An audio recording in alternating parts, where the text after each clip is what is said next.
యాదుందనుల్లా సరిగ్గా 2 ఏళ్ల కింద ములుగు జిల్లా మేడారంలా ఓ పెద్ద దయ్యం గాలి లేచింది. ఆ గాలి మోకకు చిన్న చిన్న చెట్ల కానుంచి ఏండ్ల చరిత్రున్న చెట్ల దాకా వేర్లతో సాతల ఇరిగి అడ్డం పడ్డాయి. అట్లన్నీ 1-2 కాదు, కిలోమీటర్ల దూరంతోని వేలాది చెట్లు ఇరిగిపోయినాయి. అసొంటి దయ్యం గాలి మళ్ళా వచ్చిందట. మరి ఈసారి ఎంత ఆగం చేసిందో ఒక్కసారి అట్లా పోయి చూసేసొద్దాం పార్రి. అబ్బాబ్బాబ్బా, ఏం గాలి ఏం కథ!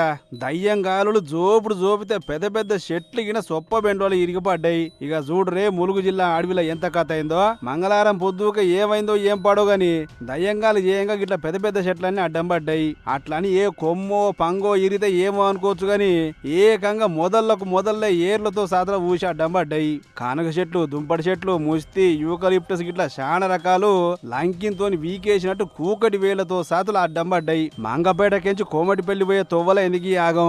సండ్రోని వరే దాటినాక ఒక్కటే బుయ్య గాలి. ఇక గాలికి తోపుతురుము చెట్లని సొప్పబెండ్లలో ఇరిగి అడ్డం పడ్డాయి. అందాద 4 కిలోమీటర్ల దూరంలో ఎన్ని చెట్లున్నాయో అవన్నీ అడ్డం పడుతుంటే ఒక పరిశాన్ కాదు, మొత్తం ఇరిగిపడ్డ చెట్లు 100లనే ఉన్నాయట.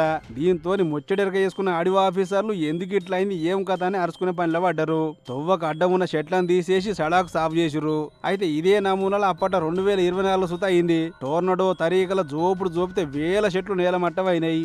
అప్పుడు సుత ఇదే తరీకల చెట్ల నష్టమైంది. నయం ముచ్చట ఏంటంటే అప్పుడైనా ఇప్పుడైనా పాల నష్టం పెద్దగా ఏం కాలేదు గాని ఇట్లా ఉన్నట్లుండి అడవి శాఖకు నష్టం కలుగుడే పరిశాన్ చేస్తుంది అధికారులను. ఏదేమైనా సర్కారు జాగల చిన్న చెట్టును కొట్టేసిన ఊకోరు అధికారులు. అసొంటిది ఇట్లా 100లాది చెట్లు ఎందుకు ఇరిగి పడుతున్నాయో ఏమో అరుచుకోవాలి అని కోరుకుంటారు ఈ ముచ్చట చూసిన జనాలు.